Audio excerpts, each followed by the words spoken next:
జై భీమ్. నేను బర్రా ఆనంద్ కుమార్, స్వతంత్ర జనతా పార్టీ రిపబ్లిక్ ఆంధ్రప్రదేశ్ రాష్ట్ర అధ్యక్షుని. సోదరి సోదరులారా, ప్రస్తుతం భారతదేశ వ్యాప్తంగా చాలా విస్తృతంగా జరుగుతున్నటువంటి చర్చ, ప్రధానమంత్రి అయినా, ముఖ్యమంత్రి అయినా, కేంద్ర మంత్రులైనా, రాష్ట్ర మంత్రులైనా ఎవరైనా సరే 30 రోజుల పాటు జైల్లో కనుక ఉన్నట్లయితే 31వ రోజున ఆటోమేటిక్ గా వాళ్ళు సస్పెండ్ అవుతారు, వాళ్ళ పదవులను కోల్పోతారు అనే ఒక చట్టాన్ని తీసుకురాబోతున్నాం కేంద్ర ప్రభుత్వం అని చెప్పి మోడీ గారు, బీజేపీ ప్రభుత్వం చాలా గట్టిగా చెప్తున్నారు. ప్రతిపక్షాలు కూడా అంతే గట్టిగా దాన్ని విమర్శిస్తున్నాయి. అసలు ఈ విమర్శలకే, ఈ యొక్క చట్టాలకే మధ్య ఉన్నటువంటి విశ్లేషణ ఏంటి, దానికి సంబంధించిన వివరాలు ఏంటి అనేది స్వతంత్ర జనతా పార్టీ రిపబ్లిక్ ద్వారా ప్రజలకి విషయాలను చేరవేసి వాళ్ళని చైతన్యవంతులు చేయడం కోసం చేసిన ప్రయత్నంలో భాగంగా ఈ వీడియోని చేయడం జరుగుతుంది. ఇంట్లో ముఖ్యంగా మాట్లాడుకుంటే 130వ రాజ్యాంగ సవరణ. అంటే మనకు భారత రాజ్యాంగంలో కేంద్ర మంత్రిమండలి ఎలా ఉండాలి, రాష్ట్ర మంత్రిమండలి ఎలా ఉండాలి, ఢిల్లీకి సంబంధించిన మంత్రిమండలి ఎలా ఉండాలన్న దానికి సంబంధించిన ఆర్టికల్స్ ఉన్నాయి. ఆర్టికల్ 75, ఆర్టికల్ 164, 239 AA ఈ 3 ఆర్టికల్స్ ని 130వ రాజ్యాంగ సవరణ ద్వారా ఇప్పుడు మార్చి దీంట్లో ఏం తీసుకొస్తారంట, 5 సంవత్సరాలకు మించి శిక్ష పడే సెక్షన్స్ ఏమన్నా పడి ఆ కేసుకు సంబంధించి ఒక 30 రోజుల పాటు జైల్లో ఉన్నట్లయితే, ఎవరో సామాన్య మనుషులు కాదు, ప్రధానమంత్రి కావచ్చు, లేదా కేంద్ర మంత్రి మండలి ఎవరైనా కావచ్చు, రాష్ట్ర ముఖ్యమంత్రి కావచ్చు, లేదా రాష్ట్ర ముఖ్యమంత్రి పరిధిలో ఉన్నటువంటి మంత్రి మండలి ఎవరైనా మంత్రి కావచ్చు, వీళ్ళు ఎవరైనా సరే దాంట్లో ఒక 30 రోజులు కనుక శిక్ష అనుభవించినట్లయితే వాళ్ళు 31వ రోజున సహజంగా వాళ్ళకున్న పదవిని, హక్కుని కోల్పోతారు అనేది ఈ చట్టం యొక్క సారాంశం. ఇక్కడ మనం ఒక చిన్న ఉదాహరణ చెప్పుకుంటే, 2014వ సంవత్సరంలో Arnesh Kumar versus state of Bihar అనే ఒక కేసుకు సంబంధించి సుప్రీంకోర్టు ఇచ్చినటువంటి తీర్పు ఒకటి ఉంది. ఆ తీర్పు సారాంశం ఏంటంటే, ఆ 7 సంవత్సరాల లోపు శిక్ష పడే కేసులు ఏదైనా సరే 41 year నోటీస్ ఇచ్చేసి వాళ్ళని స్టేషన్ పేరు పెట్టి వదిలేయండి తప్ప అరెస్టులు చేయడానికి వీల్లేదు అని చెప్పి 2014వ సంవత్సరంలో Arnesh Kumar versus state of Bihar అనే ఒక జడ్జిమెంట్ ఉంది. దాన్ని బేస్ చేసుకొని ఈ రోజు ప్రతి పోలీస్ స్టేషన్ లో కూడా 7 సంవత్సరాల లోపు శిక్ష పడే సెక్షన్లన్నిటికి సంబంధించిన కేసులన్నిటికి స్టేషన్ లో బెయిల్ ఇచ్చేస్తున్నారు.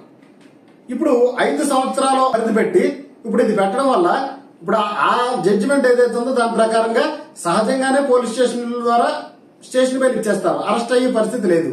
మరి ఇప్పుడు ఇది ఏంటిది, ఈ చట్టం ఏం చెప్తుంది?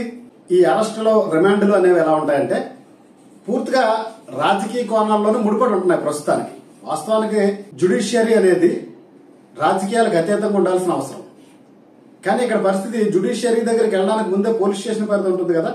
ఇది ఎలా ఉంటుందంటే అక్కడ ఉన్న రాజకీయ నాయకులు లేదా ప్రభుత్వాలకు సంబంధించిన అధినేతలు ఎవరైతే ఉన్నారో వాళ్ళ ఇష్ట ప్రకారంగానే అన్ని నడుస్తూ ఉంటాయి. నేను చెప్పినట్టు Arnesh Kumar versus state of Bihar కేసులో 7 సంవత్సరాల లోపు శిక్ష పడే సెక్షన్స్ కనుక ఉన్నట్లయితే స్టేషన్ బెయిల్ ఇవ్వాలని తీర్పు ఉన్నప్పటికీ కూడా సీతానగరం మండలం, తూర్పుగోదావరి జిల్లాలో సీతానగరం మండలంలో గతంలో ఒక గ్రామంలో ఒక తీర్థంలో 2 కులాల మధ్య గొడవ జరిగితే దాంట్లోపల కుర్రోల్ని 5 సంవత్సరాల లోపు శిక్ష పడే సెక్షన్స్ ఉన్నప్పటికీ కూడా ఎస్సీపేట లోపల దాదాపు 20-30 మంది కుర్రోల్ని సెంట్రల్ జైల్లో వేసేసి దాదాపు ఒక 20-30 రోజులు బయటకు రాకుండా ఆఫ్ చేశారు. నిజానికి ఆ కేసులన్నీ కూడా స్టేషన్ లో బెయిల్ ఇవ్వడానికి ఉన్న కేసులే. కానీ ఎందుకు అరెస్ట్ చేశారు? అక్కడ అప్పుడు స్థానిక ఎమ్మెల్యే సంబంధించిన కులానికి సంబంధించిన వాళ్ళతో గొడవ పడ్డారు కాబట్టి ఎస్సీలు అక్కడ గ్రజ్జి తీర్చుకోవడానికి లోపల వేసేశారు, ఒక 20-30 రోజులు లోపల ఉంచేశారు. ఇప్పుడు ఇంతకన్నా పెద్ద సెక్షన్స్ ఉన్నప్పటికీ కూడా జైల్లో పెట్టనే ఉంటాయి. అంటే దీన్ని నేను ఎందుకు చెప్పాలనుకుంటున్నానంటే, సెక్షన్స్ అనేవి లేకపోతే కోర్టు జైలు అనేవి, రిమాండ్లు అనేవి కూడా అక్కడ ఉన్న రాజకీయాలతో ముడిపడి ఉన్నాయి. ఈ సబ్జెక్ట్ లోపలికి వస్తే 5 సంవత్సరాలు దాటి శిక్ష పడే సెక్షన్స్ కనుక పడినట్లయితే, ఒక నెల రోజులు జైలు చేసినట్లయితే, ఈ ఒక పాయింట్ చాలా జాగ్రత్తగానండి. నేను ఇందాక చెప్పిన కేసులోనేమో 7 సంవత్సరాల లోపు పడే అట్లకైనా సరే స్టేషన్ బెయిల్ ఇచ్చేయచ్చు అని చెప్పి తీర్పు ఉంది. దాని ప్రకారం భారతదేశ వ్యాప్తంగా ఎక్కడైనా తీర్పు స్టేషన్ లో బెయిల్ ఇచ్చేస్తున్నారు. ఇప్పుడు 5 సంవత్సరాలు దాటిన వాళ్ళు నెల రోజులు అంటే అసలు ఎందుకు అవుతారు అలాగా? అవరు. ఒకవేళ అయితే ఎలాగవుతారు?